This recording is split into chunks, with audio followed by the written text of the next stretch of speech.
ಭಾರತೀಯ ಚಿತ್ರರಂಗದ ಮೇರು ಕಲಾವಿದ ದಿಲೀಪ್ ಕುಮಾರ್ ಜುಲೈ 7ರಂದು ನಮ್ಮೆಲ್ಲರನ್ನು ಅಗಲಿ ಬಾರದ ಲೋಕಕ್ಕೆ ಪಯಣವನ್ನು ಬೆಳೆಸಿದ್ದಾರೆ. ಡಿಸೆಂಬರ್ 11, 1922ರಲ್ಲಿ ಬ್ರಿಟಿಷ್ ಭಾರತದ ಪೇಶಾವರದಲ್ಲಿ ಅಂದರೆ ಇಂದಿನ ಪಾಕಿಸ್ತಾನದಲ್ಲಿ ಜನಿಸಿದ ಇವರ ಮೂಲ ಹೆಸರು ಮೊಹಮ್ಮದ್ ಯೂಸುಫ್ ಖಾನ್.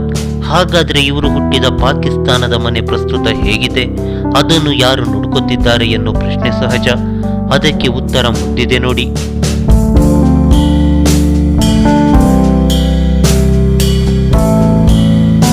ಹೌದು, ಪೇಶಾವರದ ಹೃದಯ ಭಾಗ ಹವೇಲಿಯಲ್ಲಿ ಜನಿಸಿದ ದಿಲೀಪ್ ಕುಮಾರ್ ತನ್ನ ಬಾಲ್ಯವನ್ನು ಅಲ್ಲೇ ಕಳೆದಿದ್ರು.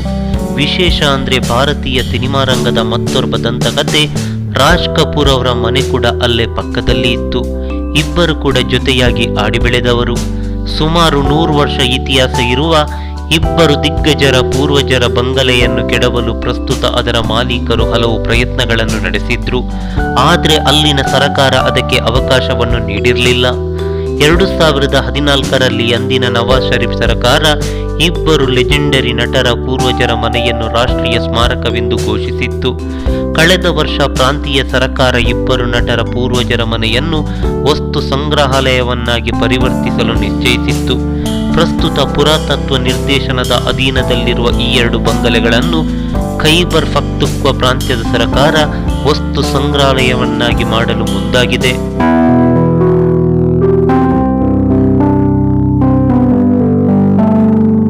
ಈ ಮಾಹಿತಿ ನಿಮಗೆ ಇಷ್ಟ ಆದರೆ ಕೋಸ್ಟಲ್ ಕನ್ನಡ ಪೇಜ್ಗೆ ವಿಸಿಟ್ ಮಾಡಿ, ಸಬ್ಸ್ಕ್ರೈಬ್ ಬಟನ್ಗೆ ಕ್ಲಿಕ್ ಮಾಡಿ.